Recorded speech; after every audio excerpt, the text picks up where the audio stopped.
दोस्तों, एक मर्तबा एक मौलाना साहब नीम के पेड़ तले मस्जिद के कच्चे सहन में बैठे हुए बच्चों को पढ़ा रहे थे और बच्चे बुलंद आवाज़ में अपना सबक दोहरा रहे थे।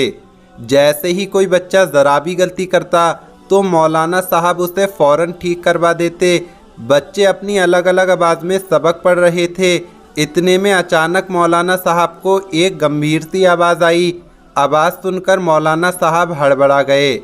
कहने वाला कह रहा था, मियाँ जी अस्सलाम वालेकुम। मौलाना साहब जिन बच्चों को पढ़ाते थे उन सब की आवाज़ को पहचानते थे, लेकिन ये आवाज़ अलग थी। तभी तो मौलाना साहब हड़बड़ा गए थे। मौलाना साहब ने जवाब दिया, वालेकुम अस्सलाम। उनके सामने तकरीबन 7 या 8 साल का एक लड़का अपना सर झुकाए खड़ा था और अंदर आने की इजाज़त मांग रहा था। मौलाना साहब ने कहा, आ जाओ मियाँ, अंदर आ जाओ। अकेले आए हो क्या? कोई अम्मा अब्बा नहीं आए तुम्हारे साथ?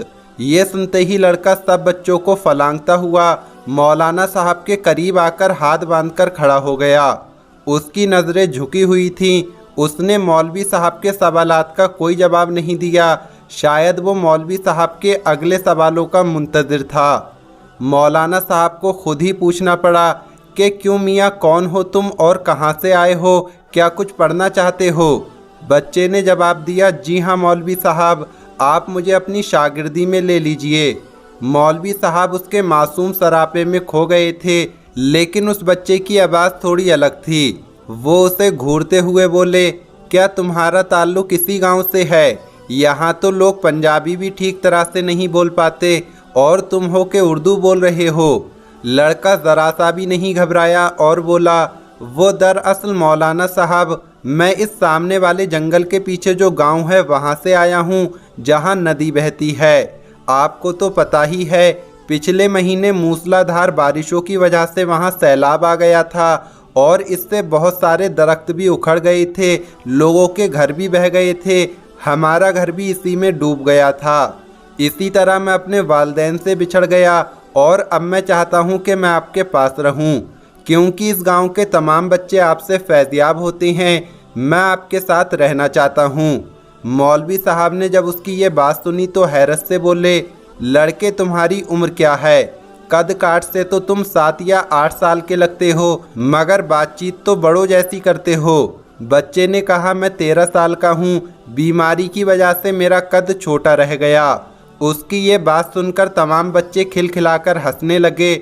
मौलवी साहब ने वहीं बैठे बैठे 1-2 बच्चों को छड़ी टिका दी और फिर लड़के से कहने लगे, अच्छा पुत्र, तुम आज से खुद को हमारी शागिर्दी में समझो। और हाँ, तुम्हारा नाम क्या है? बच्चे ने कहा, जी मेरा नाम मिराजुद्दीन वल सिराजुद्दीन है। उसकी उर्दू पर देहाती बच्चे फिर से ही करने लगे और अब तो मौलवी साहब भी हंस पड़े। उन्होंने सब बच्चों को छुट्टी दे दी और कहा कि अगर कहीं कोई अच्छा सा सालन मिल जाए तो मेरे वास्ते उसे अलग से कटोरे में डाल लेना। दाल साग तो हमें हजम नहीं होता। नया लड़का ये बात सुन रहा था। वो जल्दी से बोला, मौलवी साहब, आज मैं आपके लिए खाना लाऊं? मेरी बहन इससे अगले गांव में रहती है और बड़ा अच्छा खाना बनाती है। मौलवी साहब के मुंह में तो पानी आ गया, मगर फिर भी दिखावा करते हुए बोले, तुम कहाँ इतनी रात को अगले गांव में जाओगे? आज वैसे भी चौधरी साहब के यहाँ से अच्छा खाना आ जाएगा, जुमेरात है ना, इसलिए।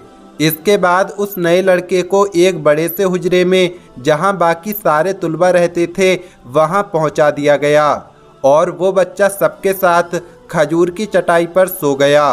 दोस्तों, अगर आपको ये वीडियो पसंद आ रही है तो आपसे गुजारिश है कि इस वीडियो को लाइक ज़रूर करें। तो दोस्तों, इस तरह से वो लड़का जिसका नाम मिराजुद्दीन वल सिराजुद्दीन था, वो मौलवी साहब का बाकायदा शागिर्द बन गया। उसका हाफिज़ा बड़ा अच्छा था। उसने 1 हफ्ते में ही बगदादी कायदा पूरा कर लिया और सिर्फ 3 महीने में कुरान पाक पूरा कर लिया और अब तो वो उसे हिफ्ज़ भी करने लगा था। मौलवी साहब तो बस हैरान थे कि आज तक हज़ारों शागिर्दों को पढ़ा चुके थे, मगर ऐसा हाफिज़ा, ऐसी रवानी कभी देखने सुनने में नहीं आई थी। जब भी उसका सबक सुनते तो गड़बड़ा जाते कि ये लड़का इंसान भी है या कोई और मखलूक है। मौलवी साहब ऐसा सोचते ज़रूर थे, मगर अपना ये ख्याल कभी जाहिर न होने दिया। वो सोचते थे कि इतना अच्छा बच्चा है, कहीं बददिल होकर भाग ना जाए। वो बच्चा अब तो हाफिज़ कुरान भी बन चुका था, मगर मौलवी साहब को अब उससे प्यार सा हो गया था, इसलिए उसे अपना बेटा बना लिया। मौलवी साहब ने उम्र भर शादी ना की थी। एक रात मौलवी साहब किसी का निकाह पढ़वा कर लौटे तो ज़्यादा मुर्गन खाना खाने की वजह से पेट में तकलीफ़ महसूस हुई। मौलवी साहब को जब भी बदहज़मी होती तो वो हींग का इस्तेमाल करते और ठीक हो जाते, लेकिन वो हींग भी ख़त्म हो चुकी थी और दोबारा मंगवाने का मौका ही ना मिला। सारे लड़के सो चुके थे, मगर मेराजुद्दीन जाग रहा था और इबादत इलाही में मशगूल था। मौलवी साहब दर्द से कर्रा रहे थे, अरे कोई है जो मुझे कहीं से ज़रा सी हींग ला दे। मेराजुद्दीन ने सोचा उस्ताद साहब तो तकलीफ़ में हैं और उनकी बर वक्त मदद ना की तो शायद अल्लाह पाक मेरी इबादत ही कबूल ना फरमाए। सारे शागिर्द सो रहे थे, इतनी रात में कौन अपनी नींद खराब करे, मगर मेराजुद्दीन हमेशा की तरह खिदमत के लिए तैयार था। जानमाज लपेटकर ताक में रखी और मौलवी साहब के पास जाकर खड़ा हो गया। मौलवी साहब, मैं ला दूंगा आपको हींग, मुझे पता है हींग कहाँ मिलती है। मौलाना साहब ने कहा, तुम कैसे लाओगे, इतने ज़रा से तो हो, क्या तुम्हें अंधेरे से डर नहीं लगता? रात इतनी है, सर्दी भी हो रही है। मेराजुद्दीन ने कहा, नहीं, मैं तो अपने सारे काम जब चाहूँ कर लेता हूँ और मुझे अंधेरे से तो डर नहीं लगता। मौलवी साहब पर तो हैरत के पहाड़ टूट पड़े, क्योंकि रात का दूसरा पहर था और ये नन्हा सा लड़का बाहर जाने को तैयार था। मौलवी साहब ने कहा, अच्छा, अगर तुम बाज़िद हो तो फिर दूर ना जाना, ये नुक्कड़ वाले बनिए से ज़रा सी हींग मांग लेना, कह देना कि मौलाना साहब मंगवा रहे हैं। लड़का तो जैसे इजाज़त मिलने का इंतज़ार कर रहा था, वो तेज़ी से बाहर चला गया। उसके बाहर निकलते ही ऐसा लगने लगा जैसे अचानक तेज़ हवाएं चलना शुरू हो गई हों और बारिश हो रही हो। मौलवी साहब का तो दिल दहल गया, क्योंकि कमरे में रोशन मट्टी का दिया भी हवा के झोंके से टिमटिमाकर बुझ गया था। मौलवी साहब दिल ही दिल में पशेमान हुए कि बिना माँ बाप के बच्चे को रात के वक्त बाहर क्यों भेज दिया, अगर उसे कुछ हो गया तो। मौलाना साहब इससे आगे सोचते, इतने में अचानक से दरवाज़ा खुला और मेराजुद्दीन वापस आ गया। और हैरत की बात यह थी कि बाहर कोई तेज़ हवा का नामो निशान तक ना रहा था, हर चीज़ अपनी जगह पर थी। मौलवी साहब का तो दर्द उसी वक्त ख़त्म हो गया जब उन्होंने देखा कि मेराजुद्दीन के कपड़े तो बिल्कुल सूखे हुए हैं, हालांकि वो कोई छाता या बरसाती भी ओढ़कर नहीं गया था और वापस भी चंद मिनटों में आ गया था। और सबसे बढ़कर ये कि उसके हाथ में हींग तक नहीं थी। मौलवी साहब ने अपनी हैरत को छुपाते हुए पूछा, क्यों बेटा, ले आए हींग? उसने कहा, जी मियाँ जी, ले आया हूँ। मौलवी साहब ने कहा, कहाँ है? तो फिर मुझे देते क्यों नहीं? लाओ, मुझे दो। मेराजुद्दीन ने कहा, वो मैंने बाहर सहन में लाकर रख दी है, आप मेरे साथ चलकर देख लो और जितनी चाहिए ले लो। मौलवी साहब को तो गुस्सा आ गया कि अब मैं बाहर जाकर सहन से खुद हींग उठाकर लाऊं। जब उस दुकानदार से ले आए हो तो मेरे हाथ में पकड़ाने में क्या परेशानी है? बच्चे ने कहा, अरे आप आइए तो सही मौलवी साहब। वो उन्हें बाजू से पकड़कर सहन में ले गया। मौलाना साहब की तो आंखें फटी की फटी रह गईं। सहन हींग की बोरियों से भरा हुआ था, यानी सहन में हींग की बोरियां ही बोरियां थीं। शायद मनों के हिसाब से हींग लाकर उस्ताद की खिदमत में हाजिर कर दी थी। उन्होंने एक नज़र हींग के अंबार को देखा और फिर मेराजुद्दीन के चेहरे की तरफ देखा। उसका सर हस्बे मामूल उस्ताद के सामने झुका हुआ था। मौलवी साहब ने कहा, इधर आओ, ज़रा मेरी तरफ आंख उठाकर देखो। उन्हें पहली बार उस पर गुस्सा आ रहा था। उनके पेट का दर्द तो रफू चक्कर हो चुका था। उन्होंने उसे कंधों से पकड़कर झंझोर डाला और उसकी आंखों में आंखें डालते हुए बोले, सच सच बता दो, तुम कौन हो? क्या तुम्हारा ताल्लुक जिन्नात से है? बच्चे ने कहा, जी मियाँ जी, आपका ख्याल दुरुस्त है, मैं वाकई एक जिनज़ादा हूँ। उसका सर उस्ताद के कदमों पर था और वो ज़ारो कतार रो रहा था और बराबर माफ़ी की दरख्वास्त कर रहा था। मौलवी साहब ने प्यार से उसका सर अपने कदमों से हटाया और उसे गले से लगा लिया।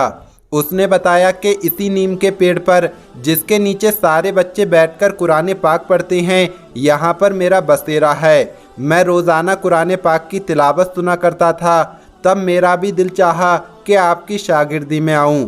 मौलवी साहब जो बगौर उसकी बात सुन रहे थे, अचानक जैसे होश में आ गए और कहा, अच्छा तो अब तो तुम्हारा मकसद पूरा हो चुका है ना।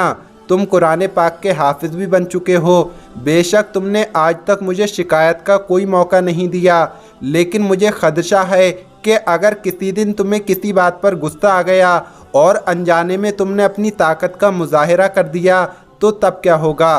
बेहतर है कि अब तुम छुट्टी करो और अपनी दुनिया में लौट जाओ, और अगर तुमने मेरी बात ना मानी तो मैं तुम्हें बोतल में बंद करके ज़मीन में दबा दूंगा। मौलवी साहब की डांट सुनकर वो बाकायदा हिचकियाँ लेकर रोने लगा और बोला, जिन उस्ताद साहब ने उसे इल्म सिखाया वो उनकी जी भरकर खिदमत नहीं कर सकेगा। इस बात के लिए वो ज़िंदगी भर शर्मसार रहेगा। मौलवी साहब ने उसे तसल्ली दी और कहा कि उन्होंने अपना हक उस पर माफ़ किया, इसलिए अब वो सीधा अपनी दुनिया में लौट जाए, यानी जिन्नातों के पास लौट जाए।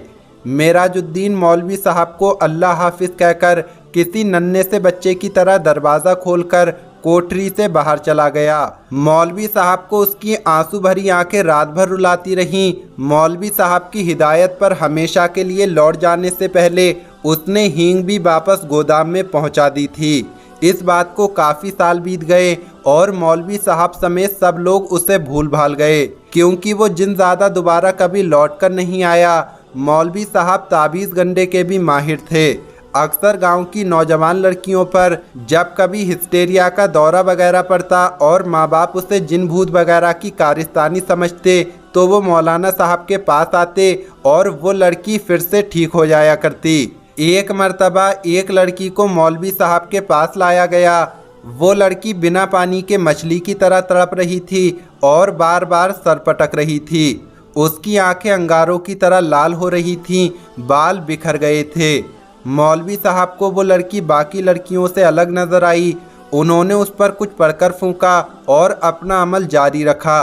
मौलवी साहब कुछ देर पढ़ते रहे और फिर वो अचानक से चीख पड़े कि मेराजुद्दीन तुम तो अपनी दुनिया में वापस नहीं गए। क्या तुमने अपना वादा भुला दिया और ये भूल भी गए कि उस्ताद की नाफरमानी कितना बड़ा गुनाह है। तुम मुसलमान जिन हो, इबादत गुजार हो, फिर तुम इस लड़की को क्यों परेशान कर रहे हो। अब तो मैं यकीनन तुम्हें इसकी सख्त सज़ा दूंगा। तुम इस लड़की को फ़ौरन छोड़ दो और अभी मैं तुम्हारा इलाज करता हूँ। मेरा ख्याल है कि मुझे तुम्हें बोतल में बंद करना ही पड़ेगा। मेराजुद्दीन जो कि एक जिन था, उसने कहा, नहीं मियाँ जी, ऐसा ना करना, आपको अल्लाह का वास्ता। मैं वादा करता हूँ कि अब आपकी तरफ कभी लौट कर नहीं आऊँगा, मगर सिर्फ एक बार, आखिरी बार मुझे अपनी दुनिया में लौट जाने से पहले आपकी कदम बोसी करना है। आपका आखिरी दीदार करना चाहता था मैं हरगिज़ ऐसी हरकत ना करता अगर मैं अपनी इससे पहले वाली कोशिशों में कामयाब हो जाता। शायद आपको मालूम होगा कि गांव के ज़मींदार की ठीक उसी रात किसी ने चरपाई उलट दी थी जब मैंने आपको अल्लाह हाफिज़ कहा था। मेरा प्रोग्राम ये था कि यूं इस बंदे के इलाज के लिए आपको बुलाया जाएगा और मैं अपने मोहतरम उस्ताद का दीदार एक बार फिर से कर सकूंगा। मगर मुझे नाकामी का मुंह देखना पड़ा, क्योंकि मुझे भगाने के लिए उन्होंने किसी को बुला लिया था। उसने मुझे सख्त तकलीफ़ और अजियत पहुंचाई, क्योंकि उसने मुझे वाकई एक बोतल के अंदर बंद करके खेत के अंदर दबा दिया। वो तो मेरी लगन सच्ची थी कि ज़मीन पर ट्रैक्टर चला और आज पूरे 10 साल बाद मुझे रिहाई मिली। तो मैंने सोचा कि उस्ताद के दीदार के शौक़ में मैंने बड़ी सज़ा पाई है। अब तो मैं ज़रूर आपकी ज़ियारत करूँगा, चाहे मुझे एक बार फिर से इसके बदले बोतल के अंदर जाना पड़े। मुझे बेहद अफसोस है कि मुझे ये तरीका इख्तियार करना पड़ा, मगर मेरी आज ख्वाहिश तो पूरी हो गई है। अब आप मुझे बस आखिरी बार अपनी कदम बोसी का मौका दे दें। मैं अपने उस्ताद के कदमों की खाक पलकों पर लगाना चाहता हूँ, आपके गले लगना चाहता हूँ। मौलवी साहब ने उसे लड़की को छोड़ देने का हुक्म दिया और उसे गले से लगाकर खूब प्यार किया और दरवाज़ा खोल दिया। लड़की एकदम होश में आ गई, मगर मौलवी साहब की आंखें नम हो गईं। तो दोस्तों, ये किस्सा एक मौलवी साहब और एक जिनज़ादे का था जो हम आपको सुनाना चाहते थे। ये वीडियो आपको कैसी लगी कमेंट बॉक्स में ज़रूर बताएं उम्मीद करते हैं ये वीडियो आपको पसंद आई होगी। मिलेंगे अगली वीडियो में। अस्सलामु अलैकुम, अल्लाह हाफिज़।